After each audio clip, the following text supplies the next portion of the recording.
Who's a name the Yankees could be looking at to improve their lineup come trade deadline?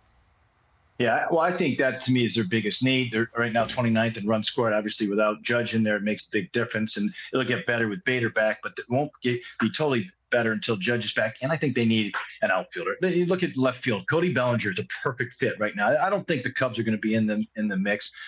They've played better here lately, but if you look at his ability, his season, the way he's been playing here this year, he's had a bounce back year. His OPS right now is around 790, somewhere in that range. He's got 10 stolen bases. He's a left-handed bat that that they need in the lineup. They need better balance in the lineup. Here we go again with that balance. But Billy McKinney is one of their left-handed bats. It's not good enough for the Yankees, and he plays a really good defense. I know he likes to play center field. He'd be a plus defender, even a better upgrade over, let's say, Brett Gardner when Gardner was playing left field for the Yankees. So I think Bellinger could not be a better fit for the Yankees, and I think they'll pursue him.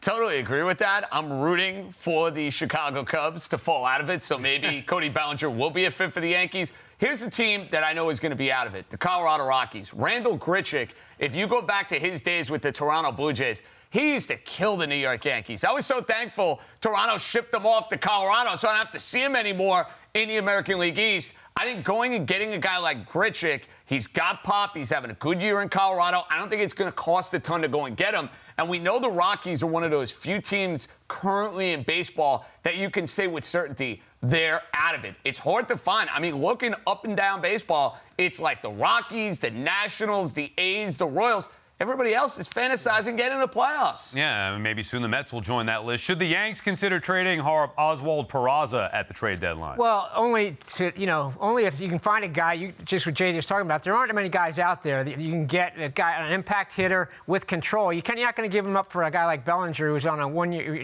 going to be a free agent, or even a Grichuk. So who's out there that could fill that role? I'm not sure who it is, but if the right guy is there, you might want to do it, because if you're still all in on Volpe and you're convinced he's going to be a star, or at least you're starting shortstop for a long time, then maybe you can move Peraza. They do need offense, and this is a year to go for it. I just don't know if there's that guy that would justify giving up a guy like Peraza. Yeah, you go back to last year when Juan Soto was out there. That's somebody you put in Juan Soto conversations. The San Diego Padres are not trading Juan Soto. I want Peraza at third base. I mean, I'm sick and tired of watching Josh Donaldson. I know the Yankees will never quit Josh Donaldson, but because I know third base is going to be, dare I say, a vacancy for the Yankees within the next year or two, I think Peraza and Volpe can have roles on his team. He's still going to have to play. But is he a guy who can play every day? Well, he doesn't can't look play him like every it, day at this point. I agree. There's no excuse. I mean, they got to bring Peraza up and move on from LeMahieu and Josh Donaldson. Well, they're not going to, though. Oh, I know, but then they're not going to win. I mean, it's a big part of the problem here with the Yanks.